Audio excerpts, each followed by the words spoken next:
There was a lot of things happening in our lives, and I was like, I don't want to do any of this anymore. This isn't what I signed up for. I didn't sign up for resistance. I signed up for the harvest. It gets really hard, and we want to quit and we want to walk away. And so at the end of the day, sitting in that moment, I was like, everything that I had in this moment was because of God. He gave it to me. And so even the calling didn't belong to me. And so if it didn't belong to me, who am I to say, like, I quit? The calling isn't mine to quit.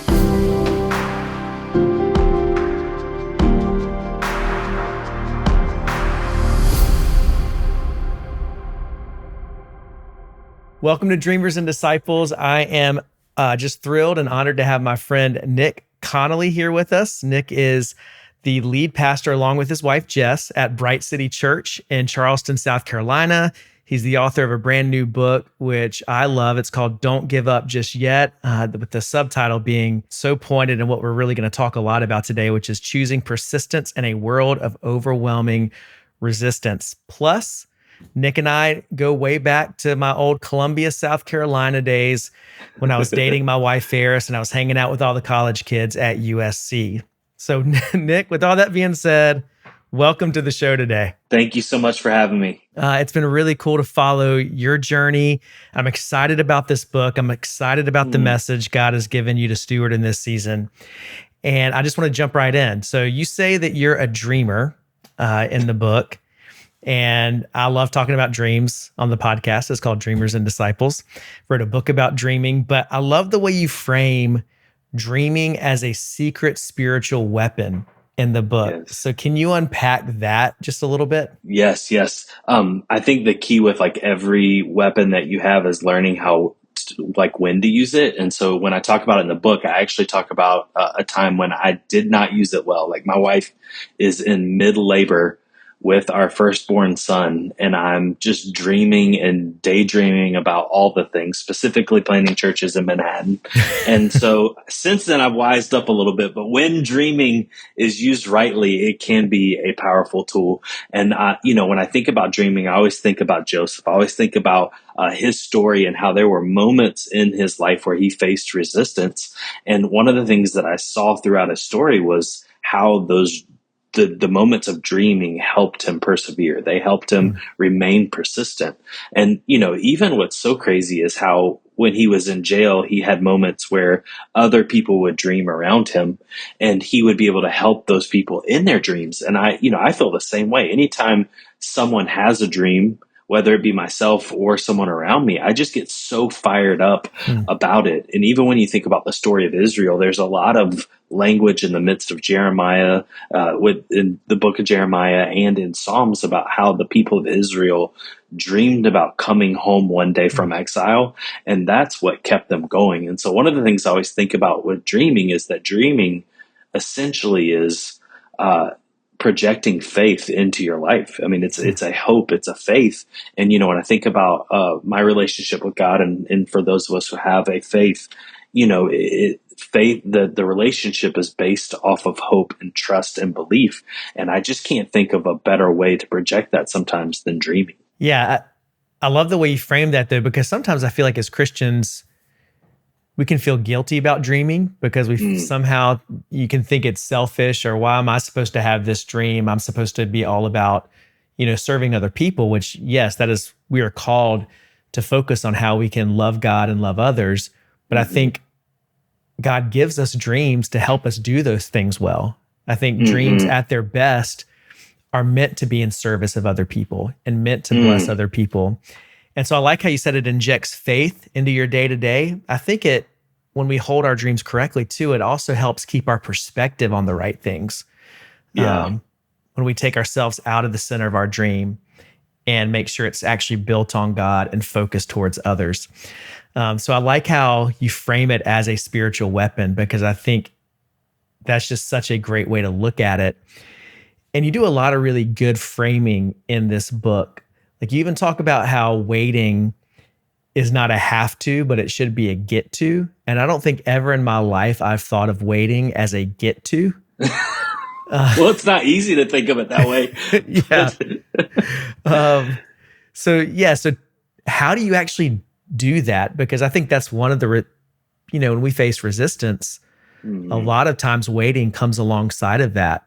Mhm. So how do you frame things in such a positive way when you're encountering resistance? Yeah, that's a great question. And I think even just to preface that, when I read James, I think it's chapter 1, verses 2 through 4, it says, "Consider pure joy when you face trials of many kinds." Like I need everyone to know that, like, when I experience resistance, I don't like slap a smile on and say, "Oh my gosh, like what an incredible, joyful day.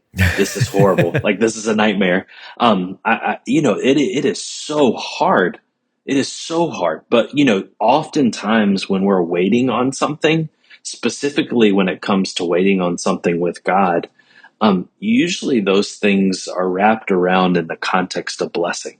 Hmm. And so I could give you many examples in my own life where there was this dream or this hope or this desire, and I'm waiting on God to do it. And a lot of times I can be super offended by God. I'm like, "God, how dare you make me wait? Like, how dare you do Yeah. this to me?"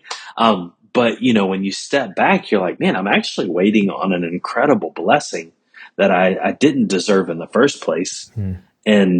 And this is amazing that he would even count me worthy to be waiting on it. And then even with our daughter, she had some medical scares, and even the fact that I have a daughter and we're going through some hard days with her in the hospital, like, it's the blessing of that. Man, I can't believe I get to have a daughter and wait on God to move and interject and do the things that he did in her Hmm. story. And so I think a lot of times it doesn't make the waiting any easier. Like Yeah. I'm not here to say it makes it any easier. It does not make it easier. I wish it was like an ointment or a cream and you just like Yeah. rub on, get to rather than have to, and it like magically makes you better.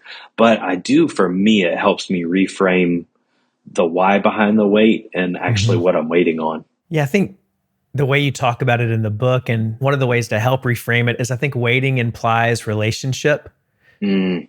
that God actually cares about what's going on and he wants to do something about it.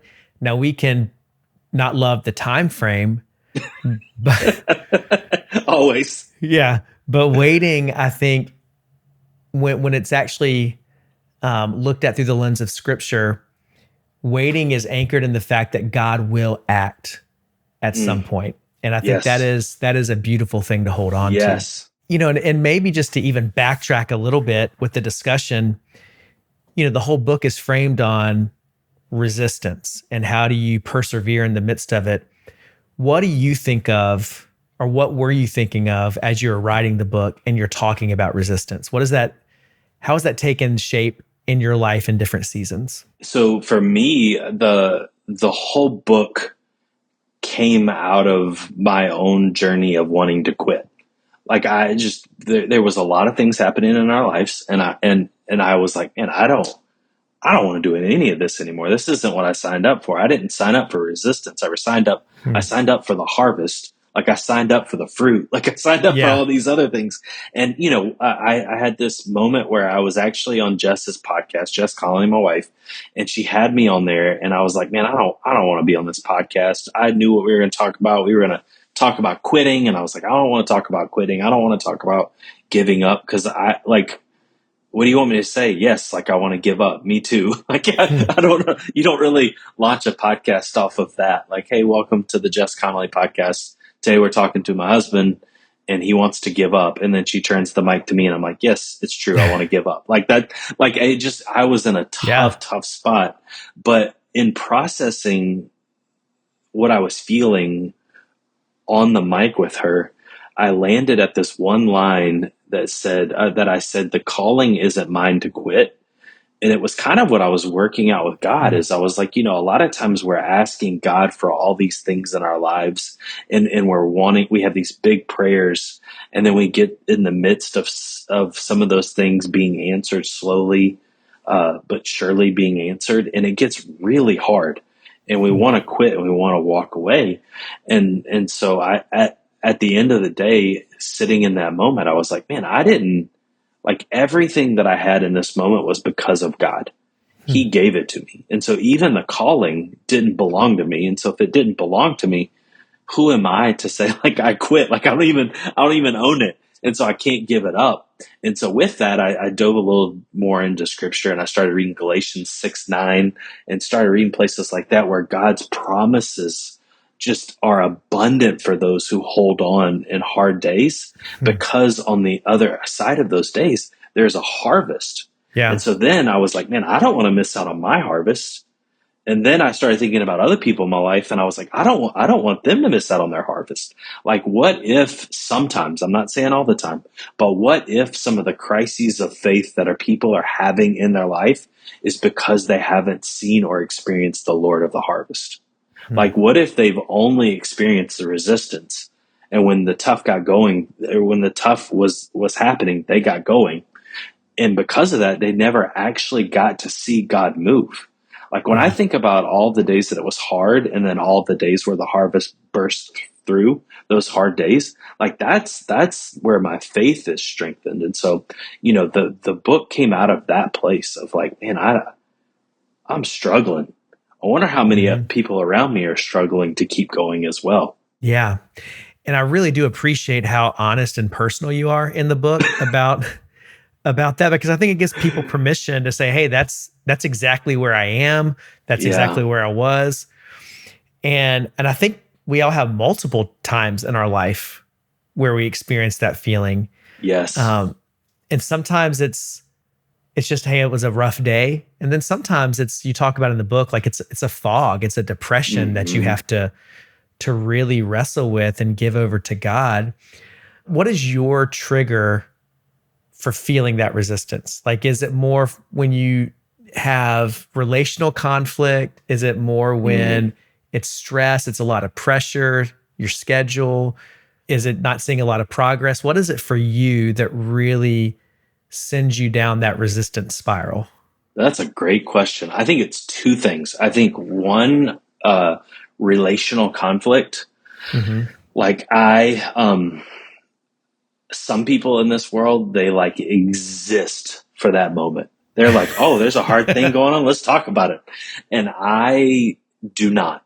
I do not exist. I'm right there with you. God is growing me in it. I grew up in a family where like we didn't talk about anything. And then I married a woman whose family talked about everything.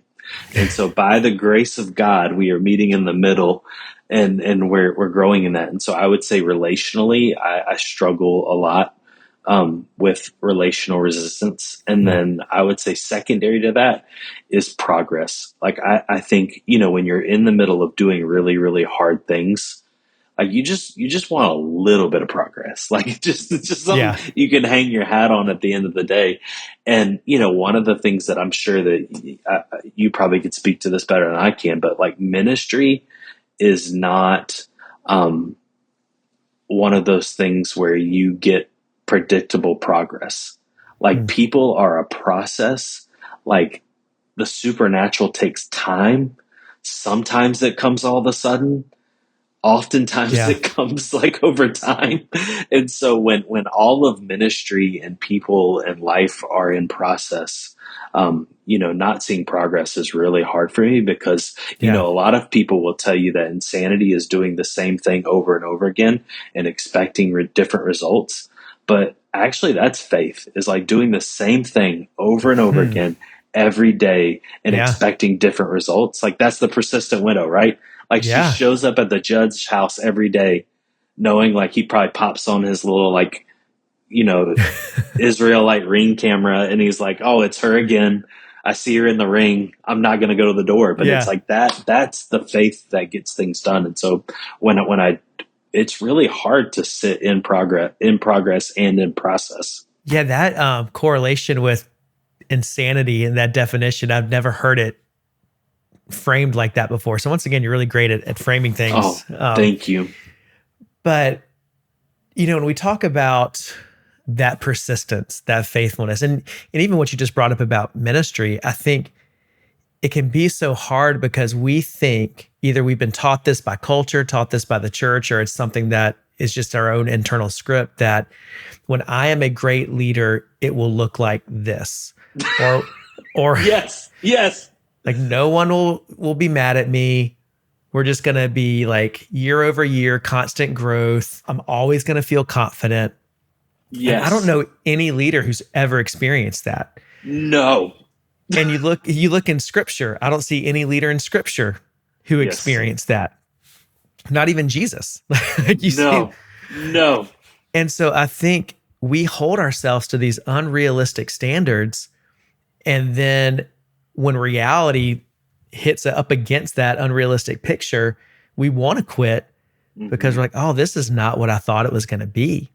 Hmm. Um, and so I think that's why we need more leaders and more pastors and more followers of Jesus being honest and saying, hey, you're going to keep struggling with the same things over and over in your life. And the power of the gospel is that God gives you more and more freedom and more power, and you learn how to pivot away from those Hmm. struggles.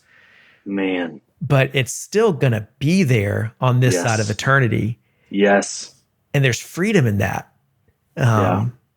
But yeah, I think that's why I would encourage everybody to get the book, because I think it's going to help give you, if you're listening, a model to look at your own resistance through and say, okay, I Hmm. can keep going with this. And we had a guest on a couple weeks ago who said, he was talking about prayer specifically, that our culture has taught us to think that resistance means rejection. And I love the way he said that. You take it a step further, saying resistance is often affirmation that you're Yes. going on the right track.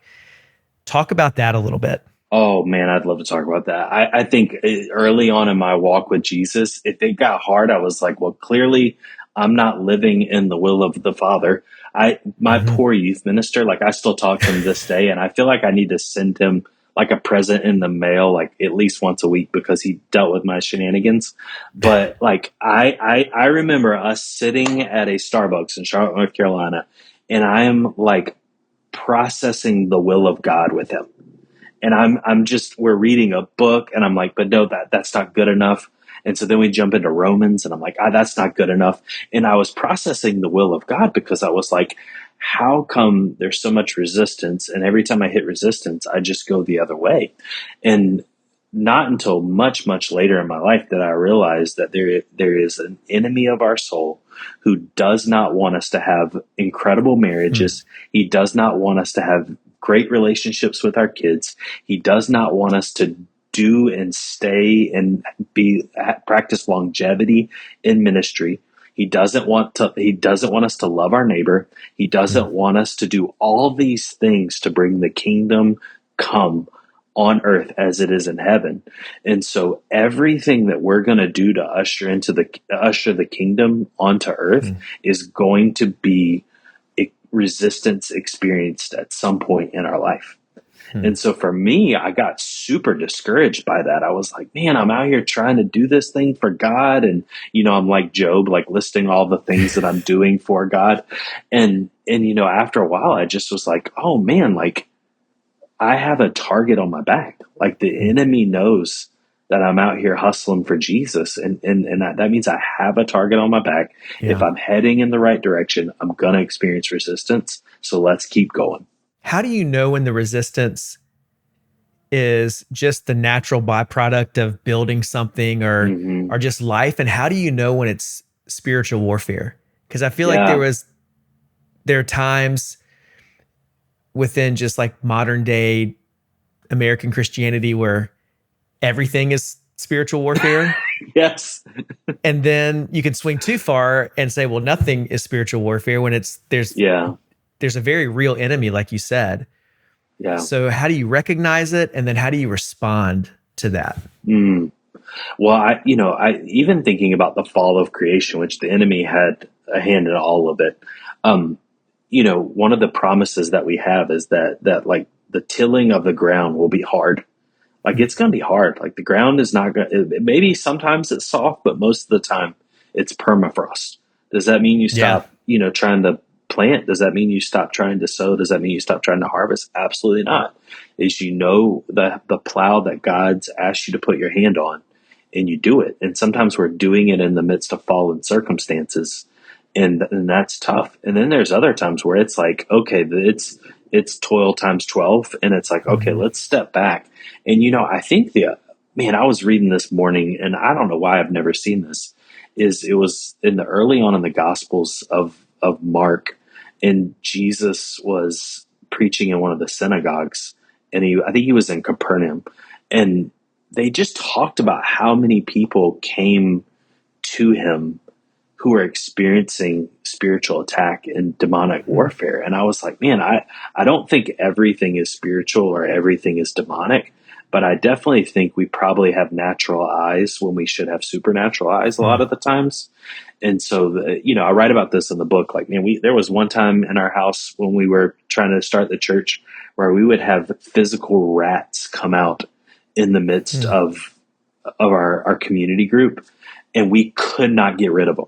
Like it was the craziest thing I've ever experienced. And then we would have break-ins, and the break-ins would always happen on Saturday night into Sunday morning. And so, a lot of times when I'm trying to recognize the hand of the enemy, I just look at timing. Like just recently, I had a bout. I never in my whole life had anything close to this. Had a bout with panic attacks. It happened on 11/17 and 11/24. So November 17th, November 24th. And I had never had anything like this. And this is all on the cusp of trying to go to 2 services, trying to release a book into the world, trying to preach and get ready for Christmas. And so, one of the things I've noticed about the trials of the enemy is that they have a timing to them. Like they have a cadence to them. It just, when things smell like God, you better know that somewhere along the way, things are going to try to smell like the enemy.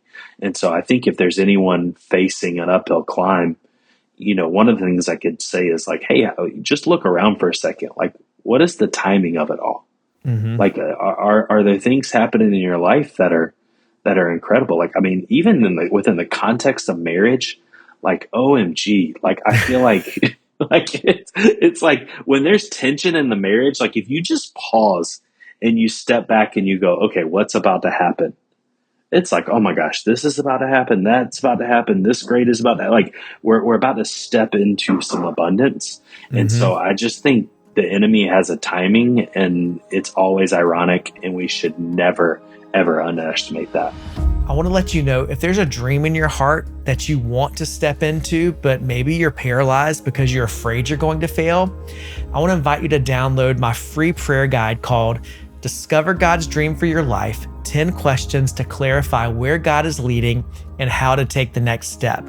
And you can get that free download at wadejoye.com/10 questions. That's the number 10, wadejoye.com/10 questions. There's a story you tell in your book about your daughter, and you mentioned it earlier too, about some health issues she faced and how your community responded when she was in the hospital. Can you walk through that if you're willing?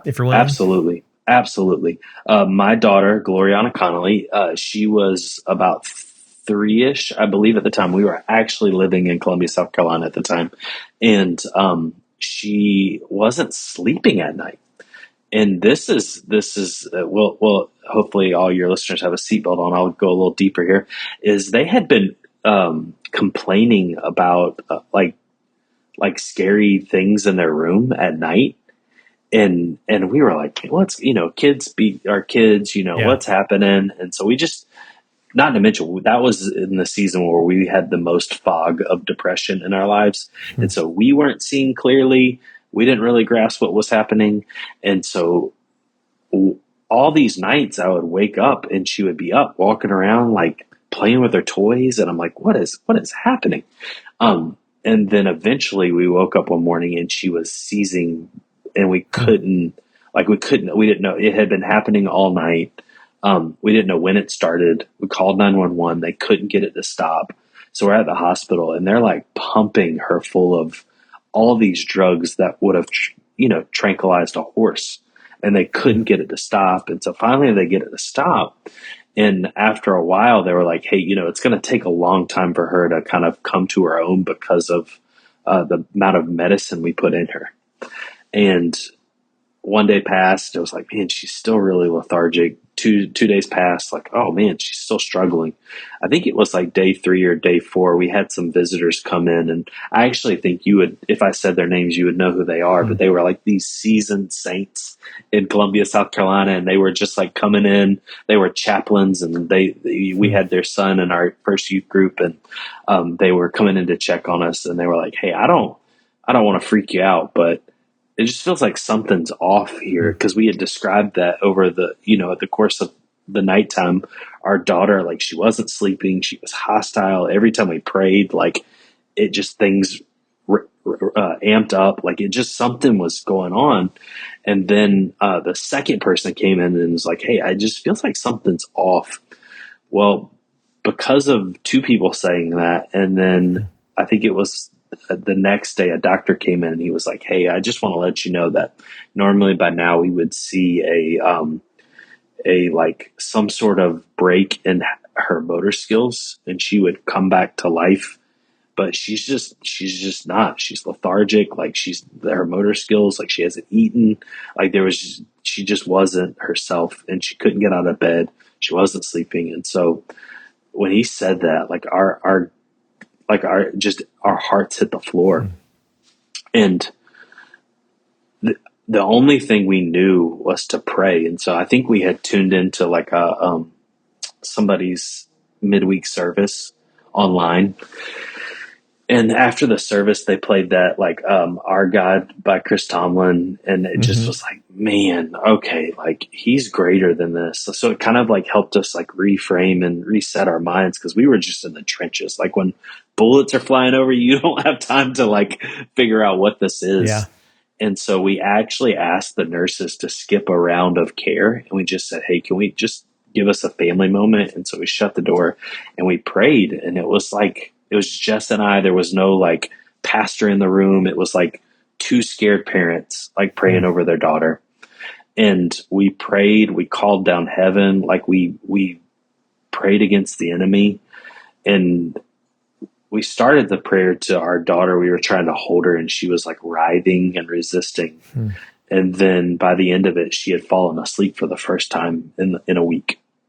Like, in a week, this was the first time she had fallen asleep. And so we, like, when you got a parent of a young and they're asleep, no matter if it's that like perfect nap time in the afternoon for like parents staying home, like, you transition the kid softly and we're trying not to wake her up. And so we get our sleep for the first time that whole week. We're in the hospital room sleeping. And the next morning I wake up and I'm telling you the truth, is that our daughter was running around the room, playing with all the things in the hospital.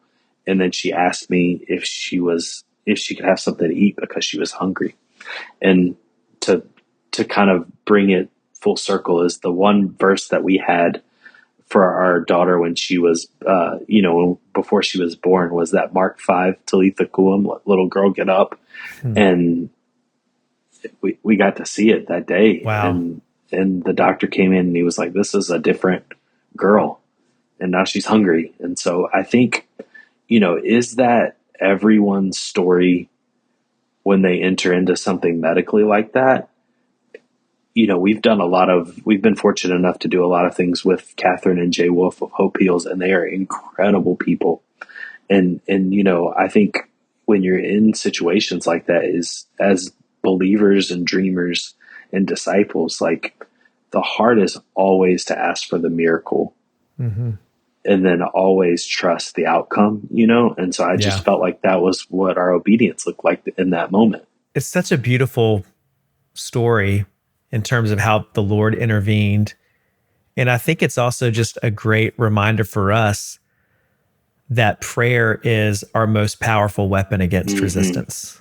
And abiding with Christ and walking by faith. Prayer is the tip of the spear for that. Yes. I'd love to hear more about what tools do you use now on the other side of a lot of resistance in your life. How do you keep your heart in a prayerful place? Because the pressures of ministry, the pressures of being a husband and a father, the pressures of life don't go away.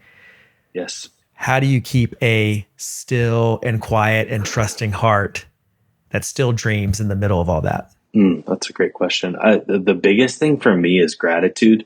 If I don't practice gratitude, then I lack contentment.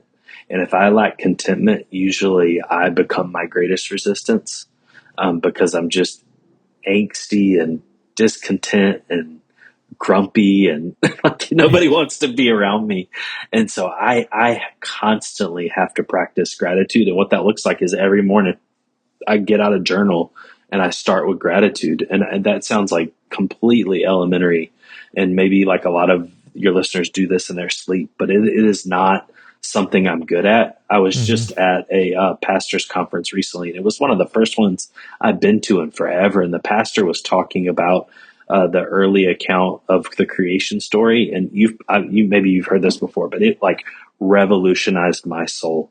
But he said, what's so crazy about God is that God was able to call the incomplete and in progress good. So, like every day of creation, he stepped back and there's still chaos. There's still like everything hasn't been brought in to order yet. And he's still like, it's good. Hmm. That's the day. And so for me, I feel like gratitude does that for me is Yeah. everything's in progress. Everything is in chaos. And so how do I call the good good? And so gratitude is a huge one for me. Another thing that's huge for me that was interesting, a little bit of a rediscovery for me is Sabbath. I take one full day off. And actually, when I was in the midst of having my panic attacks, a few weeks before I had my first one, I actually was talking to my wife, Jess, and I was like, hey, I don't know what this means. I don't, no red flags, but I just want to be honest with you. And the vulnerability of our marriage is I am taking Sabbaths in ritual, but I'm not experiencing restoration. Like I'm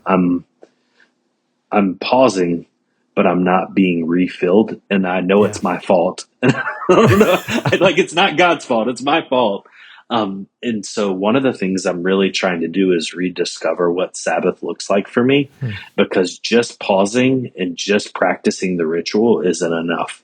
Like Hmm. the whole point of the ritual is for restoration, and so I'm kind of on a little bit of a journey to figure out what is restorative for me.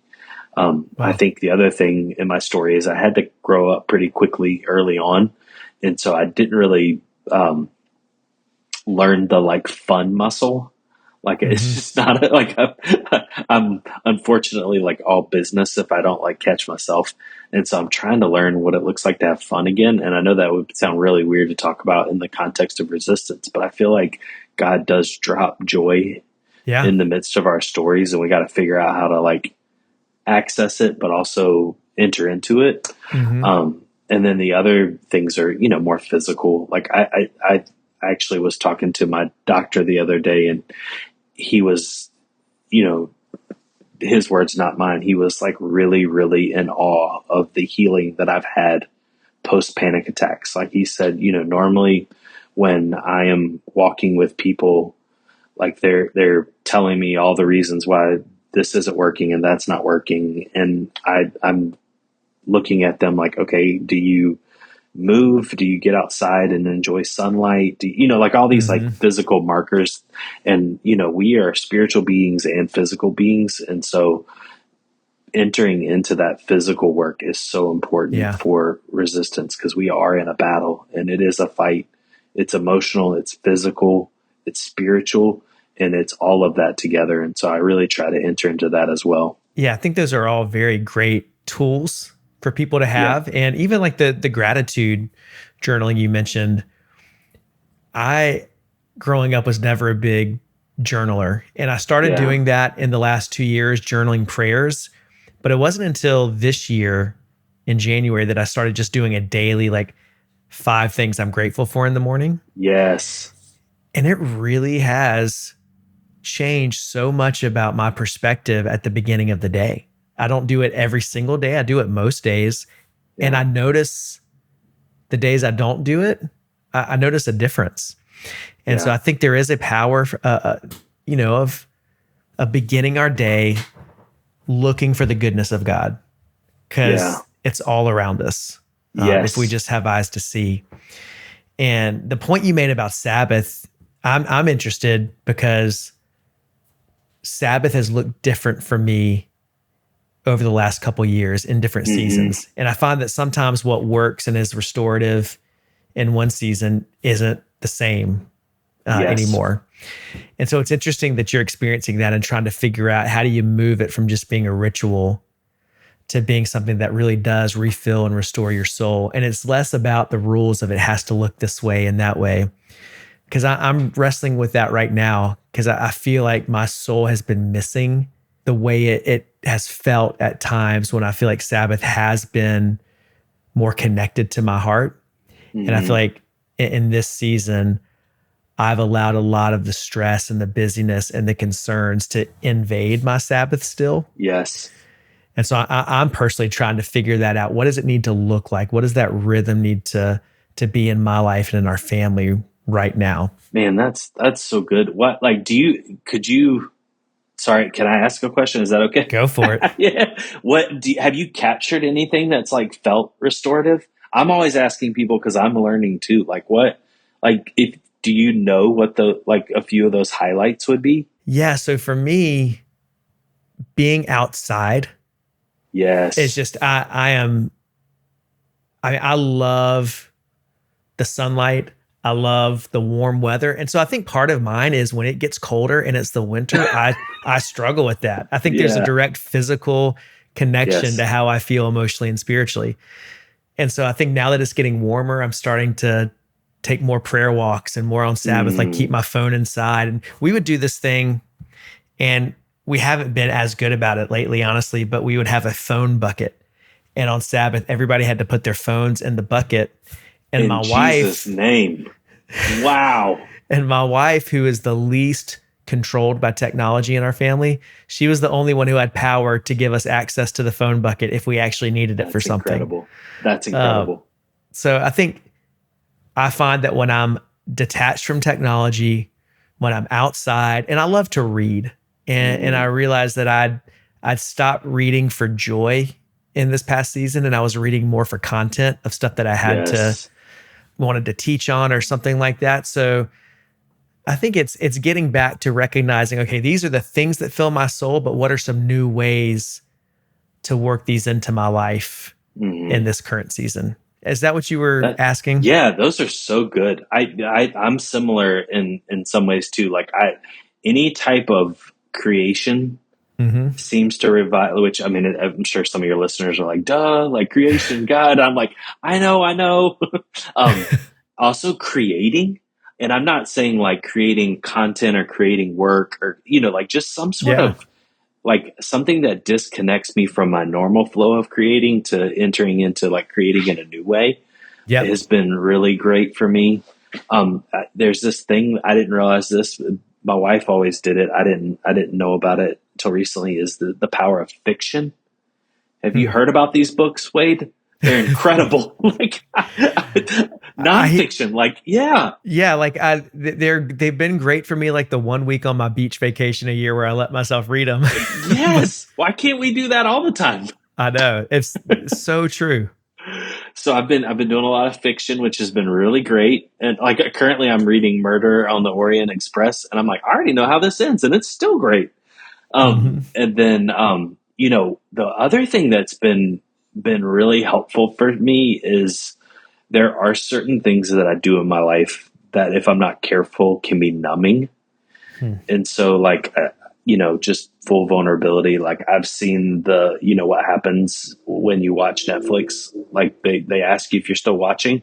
Like I've seen that sign before. And so when I've had Hmm. those Sabbaths of numbing, like I'm just going to check out and I'm going to watch 50 shows in a row or whatever it is, like I those have been the worst ones for me. And so anytime I'm trying to numb rather than restore, those have been like I just know I'm like that didn't work. That wasn't it. That wasn't God's best. And then I think one thing that you touched on at the end was the struggle. I think one of the biggest struggles I'm walking out on Sabbath is how do you have a highly communal job and profession, Hmm. and then the Sabbath still be a celebration of community, and then also I still need some like time alone. Yeah. And I am not figuring this out. It's still been a struggle, but I think that has been the delicate dance for me of like, okay, how do I enter into the celebration of my people? But Hmm. also like, I got to withdraw for a hot minute because I'm with people all the time. And so when I usually enter into both of those, I feel like that restores a lot as well. Yeah, I think because you're speaking my language as an introvert, Yes. uh, and I do think I need that introvert time. But I think sometimes those labels actually limit us, Hmm. and I think there's way more capacity within us. And I think you mentioned something about capacity in the book with taking on Jesus's capacity to Yeah. persevere. But I think sometimes I think, well, I'm an introvert, I need to withdraw. Whereas in moderation, that can be a good thing. In Hmm. excess, it actually feeds the resistance. It does. It does. And so what I've found is I need a balance of that on my Sabbath. I need at least a few hours where I'm by myself and I'm reading, I'm outside, I'm walking or whatever. But then I need, even if I don't want to do it in the moment, I need the group time because I Yeah. always feel better afterwards. I always Yes. feel like my soul is full. And so yeah, I think that's a good thing for everyone to look at. Yes, what does my soul need? But don't be limited by what you think it needs, because a lot of times what you really need is not the thing that you want to do. That's good. That's so good. I love your spirit. I love your honesty, your authenticity in the book, and just your charge for people. Like, don't miss out on the harvest and don't miss out on the thing that God wants to do in you by giving up. Like, there's too much Yes. at stake. There's too much joy ahead of you. Hmm. There's too much goodness on the other side of whatever resistance you're facing. And I just want to thank you for pushing through your Mm. resistance to bring us that message. What would you say as we close to the person right now and they can't see beyond their current resistance? How would you encourage them? Yeah, no, that's a great question. I think every story of suffering is unique to the person, and so one of the things I start off with the book is that this is not a comparison game to like show each other our battle wounds, and I think a lot of times too, especially in our current culture, sometimes we believe that, oh, that's them and I'm me and this isn't going to work for me. It worked for them. And, sometimes that is true is you've got to find your unique path with God. But, one of the things I'm confident with is that suffering is the human condition. It's Hmm. the human experience, and, how we process it is different. How we handle it is different. But the idea that it exists and the idea that there is a harvest on the other side is a concept of truth from the scriptures. These are God's promises, not my promises. And so, one of the biggest things that I would encourage someone with is that, the the thing that they're feeling isn't final. Like the thing Hmm. that they're wrestling with isn't final. Like that's the beauty of creation, and it's the beauty of how God works. I know that, some people in the church, depending on who you talk to, they hate the S word, seasons. Like, oh my gosh, don't talk to me about seasons. And it's like, I think that God puts them all around us on Yeah. purpose because he wants us to see that there is a rhythm to life, there's a rhythm creation, and there's a rhythm to suffering. And the season that you're in does not last. And so Yeah. I would just encourage them to know that it doesn't last.